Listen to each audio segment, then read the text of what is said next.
Big boss ఇంట్లో nomination ప్రక్రియ ఇప్పుడు మొదలు కానుంది. బిగ్ బాస్ నేను నా చెల్లి శ్రీజను నామినేట్ చేద్దాం అనుకుంటున్నాను బిగ్ బాస్. ఎందుకంటే ఎప్పుడు నేను కొత్త డ్రెస్సులు తెచ్చుకున్నా నాకంటే ముందు తనే వేసుకుంటుంది బిగ్ బాస్. ట్యాగ్స్ కూడా ఓపెన్ చేయను. నేను ఎప్పుడైనా ఆ డ్రెస్సెస్ వేసుకుని ఇన్స్టాగ్రామ్ లో పెడితే మీ చెల్లి డ్రెస్ వేసుకున్నావా అని అందరూ అంటున్నారు బిగ్ బాస్. నా మనోభావాలు దెబ్బతిన్నాయి బిగ్ బాస్. ఇక్కడ నేను శ్రీజన్ నామినేట్ చేద్దాం అనుకుంటున్నాను big boss. Thank you big boss. Big boss నేను మా అక్కను నామినేట్ చేద్దాం అనుకుంటున్నా.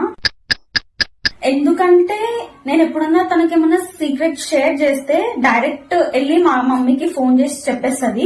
ఒక సీక్రెట్ కూడా దాచదు. దానివల్ల నా ప్లాన్స్ చాలా క్యాన్సిల్ అయిపోయినాయి. మమ్మీకి నాకు ఫైట్స్ అయినాయి. And she's behaving like my second mom. So నాకు అది నచ్చలేదు. అందుకని చెప్పి మా అక్కను నేను నామినేట్ చేద్దాం అనుకుంటున్నాను. Thank you big boss. Big boss నేను చిన్నుని నామినేట్ చేద్దాం అనుకుంటున్నాను. ఎందుకంటే నేను ఎప్పుడైనా ప్రోడక్ట్స్ తీసుకుంటే అవి నా దగ్గర కనిపించట్లేదు. అవి ఇంట్లో మర్చిపోయానా లేదంటే నిజంగా పోయాయా అని నాకు తెలియట్లేదు. ఆల్ ఆఫ్ సడన్ నేను చిన్ను దగ్గర చూడడం జరిగింది. And that to not for the first time, 2-3 times నేను తన దగ్గర చూశాను. ఏదైనా ఉంటే నిజంగా నాకు అది కావాలి అని చెప్తే నేనే ఇచ్చేదాన్ని కదా అని నా ఒక అభిప్రాయం. సో అందుకని నేను తనని నామినేట్ చేద్దాం అనుకుంటున్నాను.